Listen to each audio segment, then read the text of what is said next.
استغفر الله ربي من كل ذنب وأتوب إليه. الحمد للہ رب العالمین والصلاة والسلام علی سید المرسلین اما بعد فاعوذ باللہ من الشیطان الرجیم بسم اللہ الرحمن الرحیم الصلاة والسلام علیک یا رسول اللہ وعلی آلک واصحابک یا حبیب اللہ الصلاة والسلام علیک یا نبی اللہ وَعَلَىٰ آلِكَ وَأَصْحَابِكَ يَا نور اللہ۔ آج ہم آپ کے لیے موضوع لے کر آئے ہیں دعاؤں کی قبولیت کے اسباب۔ آج ہم دعا سے متعلق ان آداب کا ذکر سنیں گے جس کا دعا میں اہتمام کرنا ضروری ہے، اور یہ دعا کی قبولیت کے اسباب میں سے ہیں۔ باقاعدہ اس سلسلے میں ان موضوع پر گفتگو کرنے سے پہلے آئیے درود پاک کی فضیلت سنتے ہیں۔ پیارے آقا دو عالم کے داتا مکی مدنی مصطفیٰ صلی اللہ تعالی علیہ وسلم کا فرمان رحمت نشان ہے، جو مجھ پر ایک بار درود پاک پڑھے اللہ تبارک و تعالی اس پر 10 رحمتیں نازل فرماتا ہے۔ صلو علی الحبیب صلی اللہ تعالی علی محمد صلی اللہ تعالی علیہ وسلم۔ دعا کے ادب میں سے ایک ادب یہ ہے کہ جب دعا کا وقت ہو چکا تو تصور عظمت و جلال الہی میں ڈوب جائے، یعنی اللہ تعالیٰ کی عظمت و شان میں گم ہو جائے۔ کیفیت یہ ہو کہ زبان خاموش ہو جائے، جسم کے اعضاء التجا کر رہے ہو، اور یہ حقیقی معنوں میں دعا کی روح ہے۔ جس طرح روح کے بغیر جسم بے جان ہوتا ہے، اسی طرح اسی کیفیت کے بغیر دعا بھی بے جان ہے۔ اس لیے کیفیت یہ ہو کہ اللہ کے تصور میں بندہ گم ہو، جسم کے اعضاء اللہ سے التجا کر رہے ہو۔ ایک ادب یہ ہے کہ بندہ اپنے رب تعالیٰ کی عظیم رحمتوں کو یاد کرے، جو گناہ کرنے کے باوجود اس کے حال پر فرماتا رہا ہے۔ یہ یاد کر کے شرمندہ ہو، دل ہی دل میں اپنے آپ کو ملامت کرے کہ میں کیسا بندہ ہوں کہ میرا رب تعالیٰ اپنی نعمتوں میں مجھے حصہ عطا فرما رہا ہے، مجھ پر اپنے فضل و کرم کی بارشیں نازل فرما رہا ہے، اور میں ہوں کہ گناہ پر گناہ کر کے اب اسی کی بارگاہ میں دعا کے لیے حاضر ہوا ہوں۔ یہ کیفیت در حقیقت شکستہ دل کی کیفیت ہے، اور اللہ تعالیٰ شکستہ دل سے بہت قریب ہیں۔ ایک دعا کا ادب یہ ہے کہ اللہ تعالیٰ کی قدرت کاملہ اور اپنی بے بسی پر نظر کر کے دعا کرے کہ اس سے گریہ و زاری نصیب ہوگی۔ جب دعا شروع کرے تو اللہ تعالیٰ کو اس کے محبوب ناموں سے پکارے، جیسے یا ارحم الراحمین، یا ربنا، یا اللہ، یا رحمان، یا رحیم۔ ان ناموں کے ساتھ اپنے رب کو پکارے، اللہ تعالیٰ کے اسماء و صفات کو وسیلہ بنائے۔ جیسے اللہ عز و جل رحمان ہے، یوں التجا کرے کہ یا اللہ تو رحمان ہے، رحم فرما، یا اللہ تو کریم ہے، کرم فرما۔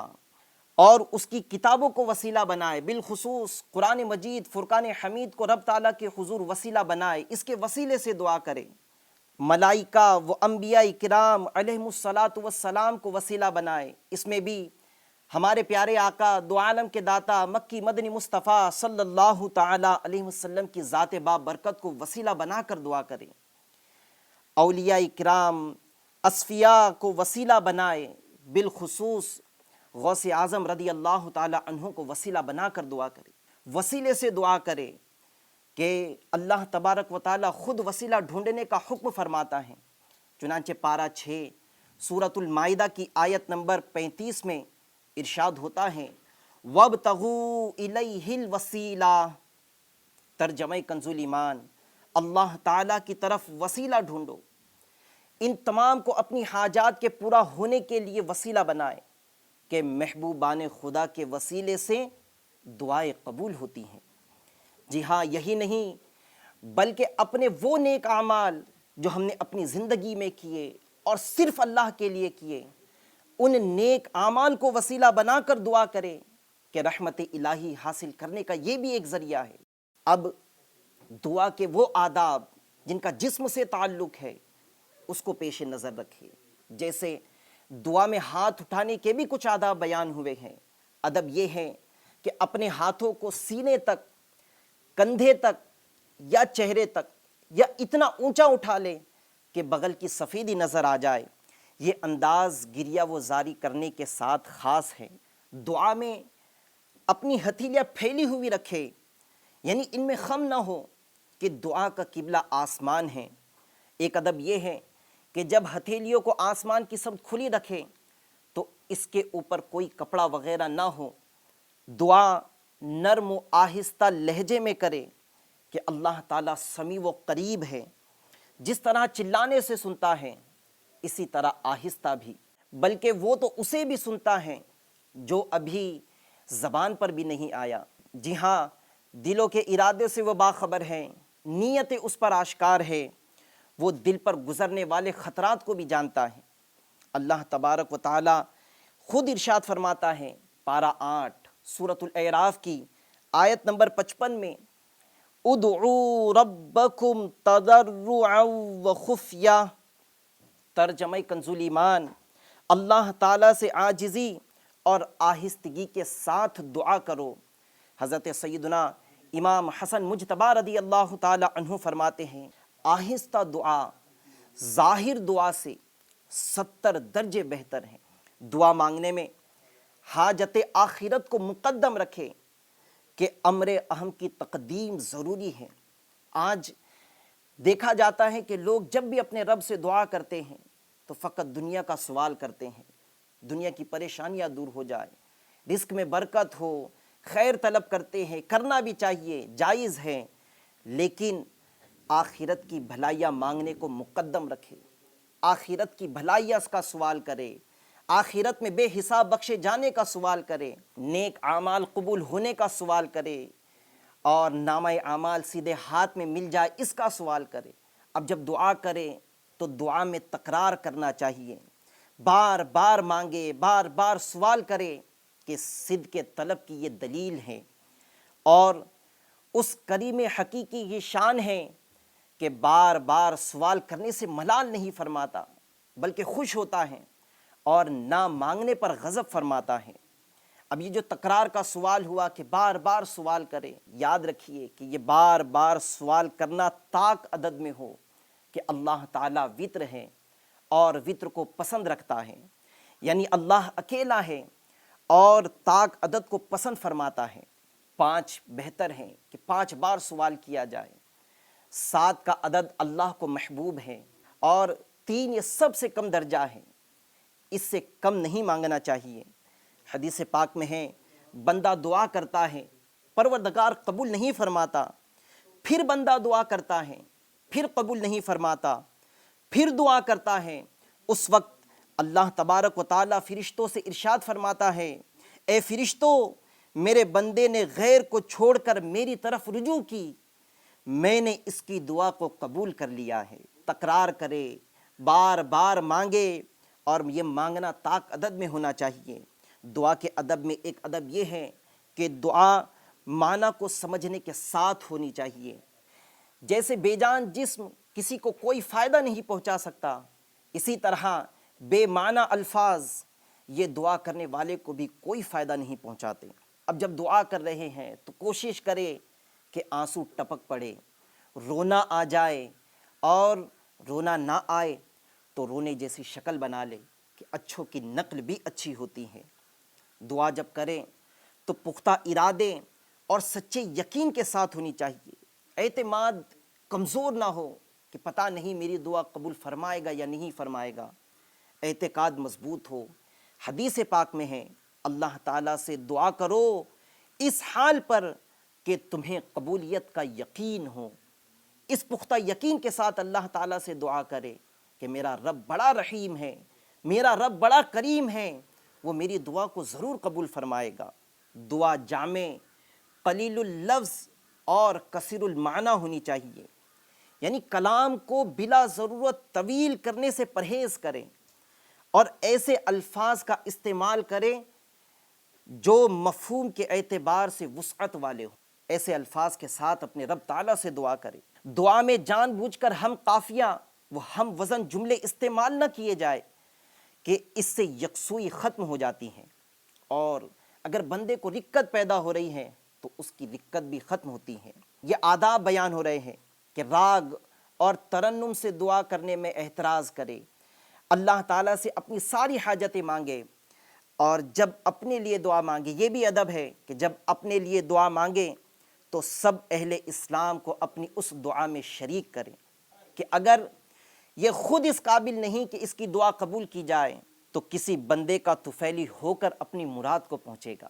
جی ہاں، ابو شیخ اصبہانی نے ثابت بنانی سے روایت کی کہ ہم سے ذکر کیا گیا، جو شخص مسلمان مردوں اور عورتوں کو اپنی دعا میں شامل کرے، جب یہ شخص قیامت کے روز ان کی مجلس پر سے گزرے گا تو ایک کہنے والا کہے گا، یہ وہ ہیں کہ تمہارے لیے دعائے خیر کیا کرتا تھا، پس وہ مجلس اس کی شفاعت کرے گی اور اللہ عز و جل کے حضور عرض کر کے اسے جنت میں لے جائے گی۔ یہاں تک کہ حدیث میں یہ ہے کہ جو شخص نماز میں مسلمان مردوں اور عورتوں کے لیے دعا نہ کرے وہ نماز ناقص ہے۔ ایک حدیث پاک میں ہے، نبی پاک صلی اللہ تعالی علیہ وسلم نے ایک شخص کو اللہم اغفر لی کہتے ہوئے سنا، یعنی اے اللہ میری مغفرت فرما، تو ارشاد فرمایا اگر تو اپنی دعا میں سب کو شامل کرتا تو تیری دعا مقبول ہوتی۔ اپنے والدین وہ مشائخ اکرام کے لیے بھی دعا ضرور کرے۔ والدین کے لیے دعا کرنا یہ سنت قدیمہ ہیں، حضرت نوح علیہ السلام کے وقت سے جاری ہے۔ اللہ تعالیٰ ان سے حکایت فرماتا ہے، پارہ 29 سورہ نوح آیت نمبر 28 میں ارشاد ہوتا ہے، رب اغفر لی ولوالدی، اور حضرت ابراہیم علیہ السلام سے اللہ تعالیٰ حکایت فرماتا ہے، پارہ 13 سورہ ابراہیم کی آیت نمبر 41 میں، ربنا اغفر لی ولوالدی وللمؤمنین یوم یقوم الحساب۔ اس میں اپنے والدین کے لیے دعا کرنا بھی ہوا۔ ایک ادب یہ بھی ہے، اس میں سنت یہ ہے، اب یہ جو دعا میں اہل اسلام کو، اپنے والدین کو، مشائخ اکرام کو جو شامل کرنے کا حکم ہوا کہ پہلے اپنے نفس کے لیے دعا مانگے، پھر والدین، پھر دیگر اہل اسلام کو اپنی دعا میں شریک کرے، حتی الامکان اوقات و اماکن اجابت کی رعایت کرے، یعنی وہ اوقات جن کا علماء نے یا احادیث مبارکہ میں یا اقوال بزرگان دین نے قبولیت کے اوقات بیان کیے ہیں، ان اوقات کا خیال رکھے۔ وہ مقامات جہاں دعائیں قبول ہوتی ہیں ان مقامات کا خاص خیال رکھے کہ یہ وہ مقامات ہیں، یہ وہ اوقات ہیں جس میں رب تعالیٰ اپنے بندوں پر رحم فرماتا ہے، اس کی خصوصی بارش رحمت کی نازل ہو رہی ہوتی ہیں، تو ان اوقات کا خاص خیال رکھا جائے۔ انشاءاللہ عز و جل وہ اوقات کیا ہیں ہم اس کا بھی ایک سلسلہ کریں گے، وہ مقامات کیا ہیں جہاں دعائیں قبول ہوتی ہیں ہم اس کا بھی ایک سلسلہ کریں گے۔ جی ہاں، دعا سے فارغ ہونے کے بعد ہاتھ چہرے پر پھیرے کہ وہ خیر و برکت جو دعا کے ذریعے حاصل ہوئی وہ اشرف الاعضاء یعنی چہرے سے مس ہو جائے۔ دعا کے آداب میں سے ایک ادب یہ ہے کہ دعا کرتے کرتے ملال نہ لائے، اکتاہٹ محسوس نہ کرے، بلکہ خوش دلی کے ساتھ دعا کرے۔ دعا کے آداب میں سے ایک ادب یہ ہے کہ دعا کی قبولیت میں جلدی نہ کرے۔ حدیث پاک میں ہے اللہ تعالیٰ 3 آدمیوں کی دعاؤں کو قبول نہیں فرماتا، ایک وہ جو گناہ کی دعا کرے اس کی دعا قابل قبول نہیں، دوسرا وہ کہ ایسی بات چاہے کہ جسے قطع رحمی ہو، ایسے کی دعا قبول نہیں ہوتی، تیسرا وہ آدمی کہ دعا کرنے کے بعد اپنی دعا کو قبول ہونے کی جلدی مچائے، ایسے کی دعا کو بھی اللہ قبول نہیں فرماتا۔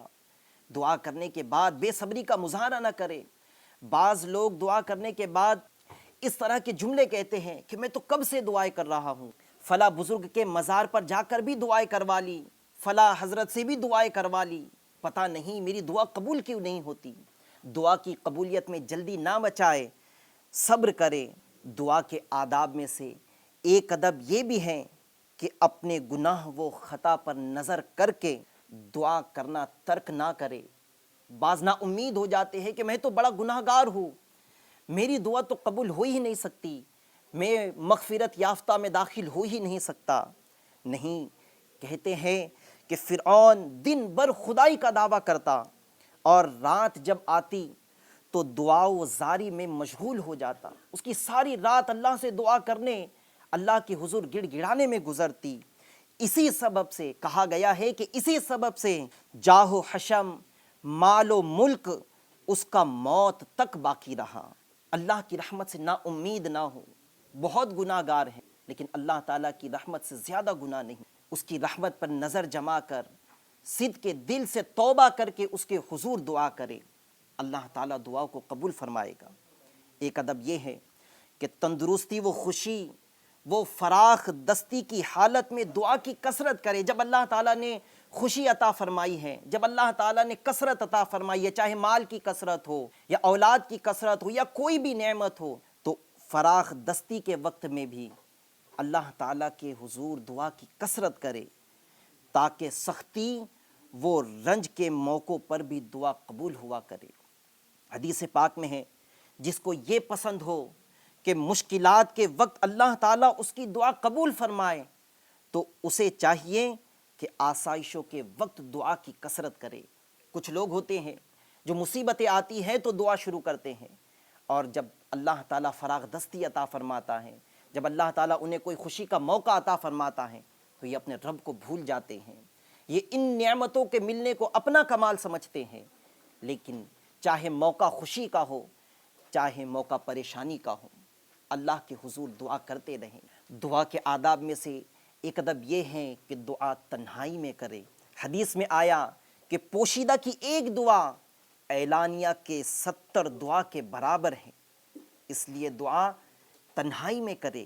ایک ادب یہ بیان ہوا کہ جب دعا کا ارادہ کرے تو پہلے مسواک کر لے۔ مسواک کرنا ہمارے پیارے آقا صلی اللہ تعالیٰ علیہ وسلم کی سنت مبارکہ بھی ہے کہ اب اللہ کا ذکر کرے گا، کہ اللہ تبارک و تعالیٰ کو یہ اس کے صفاتی نام سے پکارے گا، اس کے حضور التجائے کرے گا، اس لیے دعا سے پہلے مسواک کر لے تاکہ منہ پاک ہو جائے۔ اگر دعا کرتے کرتے نیند غالب آ جائے تو جگہ بدل دے، اور اس سے بھی نیند نہ دور ہو تو تازہ وضو کر لے۔ یوں بھی نہ جائے تو دعا کرنا اب موقوف کر دے، کہیں ایسا نہ ہو کہ کر استغفار رہا تھا اور زبان سے کوسنا نکل جائے۔ اس لیے جب نیند غلبہ کرے تو دعا کرنا ترک کر دے، اس وقت دعا نہ کرے۔ تنہا اپنی دعا پر بھروسہ نہ کرے بلکہ نیک لوگوں، بچوں، مساکین اور بیوہ عورتوں کے ساتھ نیک سلوک کر کے ان سے بھی دعا کروائے کہ قبولیت کے زیادہ قریب ہیں۔ حضرت موسیٰ علیہ السلام کو مخاطب کر کے حکم فرمایا گیا، اے موسیٰ مجھ سے اس منہ کے ساتھ دعا مانگ جس سے تو نے گناہ نہ کیا ہو۔ حضرت موسیٰ علیہ السلام نے عرض کی، الہی میں وہ منہ کہاں سے لاؤں کہ جس سے گناہ نہ ہوا ہو۔ یاد رکھیے انبیاء کرام علیہم السلام خطا و گناہ سے پاک ہیں۔ آپ کا یہ کہنا کہ وہ منہ کہاں سے لاؤں جس سے گناہ نہ ہوا ہو، یہ تواضع و انکساری کے لیے تھا۔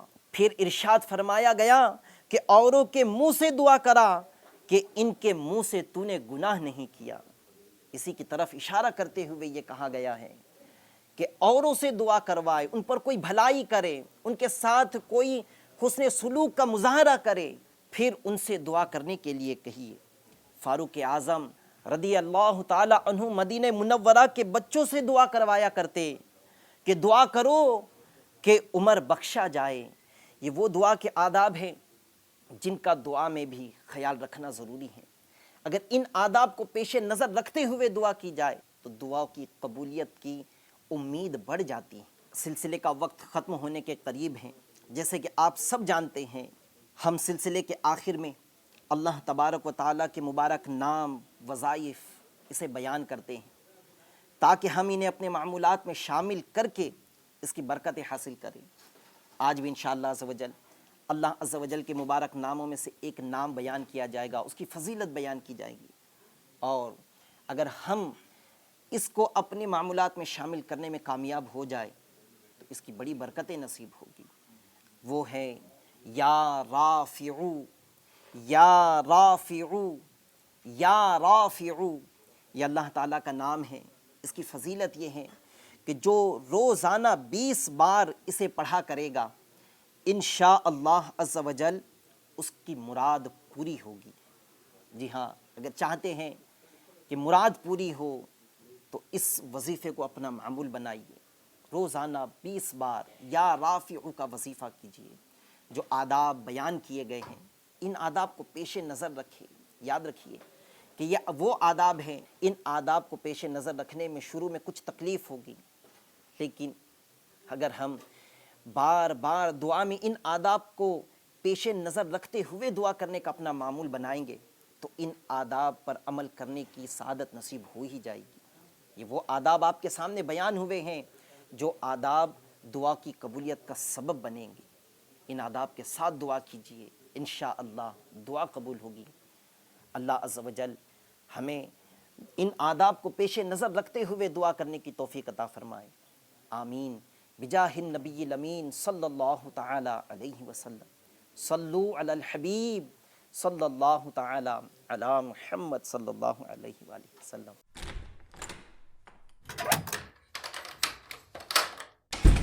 أستغفر الله